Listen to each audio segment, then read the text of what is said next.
ഉച്ചയ്ക്ക് ആരാണെങ്കിലും ഭക്ഷണം കഴിക്കില്ലേ? ഒരിടത്ത് ഊണ് ഏർപ്പാട് ചെയ്ത് അവിടെ പോയിട്ട് ഊണ് കഴിച്ചു എന്നല്ലാതെ ഊണ് കഴിക്കുന്ന പോലും തെറ്റാണെന്നുള്ള അത് ഈ പറയുന്നത് വിഷയദാരിദ്ര്യത്തിൻ്റെ ഉദാഹരണമാണ്. ഒരു ദുരന്തത്തിനെ പോലും രാഷ്ട്രീയ മുതലെടുപ്പിന് ശ്രമിക്കുന്നത് തികച്ചും ദൗർഭാഗ്യകരമാണ്. ഇതിങ്ങനെ ചെയ്യാൻ പാടില്ല.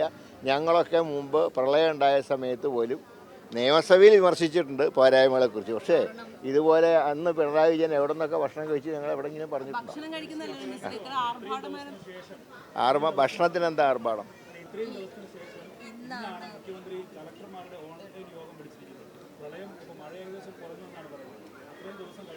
മഴ കുറഞ്ഞതെന്ന് വെച്ചാൽ മഴ കൂടിക്കൂടായില്ലല്ലോ. ഏത് നേരത്തും മഴ ശക്തിപ്പെടാം. ഈ പിണറായി വിജയൻ എല്ലാ ദിവസവും മാധ്യമങ്ങളെ കൊണ്ടൊക്കെ ബ്രീഫ് ചെയ്യും, ജനങ്ങളത് കാത്തിരിക്കുകയും ചെയ്തിട്ടുണ്ട്. പക്ഷേ വി ഡി സതീശൻ്റെ ഭാഗത്ത് നിന്ന് അത്തരം ഒരു ഇടപെടലില്ല എന്നുള്ളതാണ്. അല്ല, വി ഡി സതീശൻ,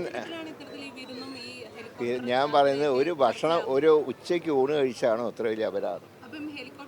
ഈ ആർഭാടം എന്ന് പറയുന്നത് എന്താ നിങ്ങൾ ഉദ്ദേശിക്കുന്നത്? എന്താ?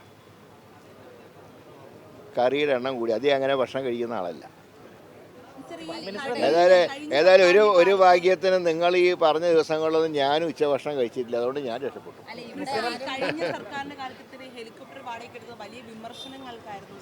ഹെലികോപ്റ്റർ ആവശ്യത്തിന് ഉപയോഗിക്കാം.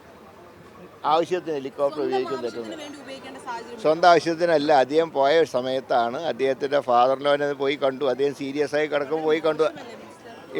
പോയി കാണുന്നതോ? ഏതാണ് പരിപാടി ഞാൻ അന്വേഷിച്ചിട്ടില്ല. പക്ഷേ മുഖ്യമന്ത്രിയുടെ ഓഫീസ് പറഞ്ഞത് ഔദ്യോഗിക പരിപാടിക്ക് പോയപ്പോൾ ഭാര്യാപിതാവിനെ കണ്ടു. അതൊരു മര്യാദയല്ലേ?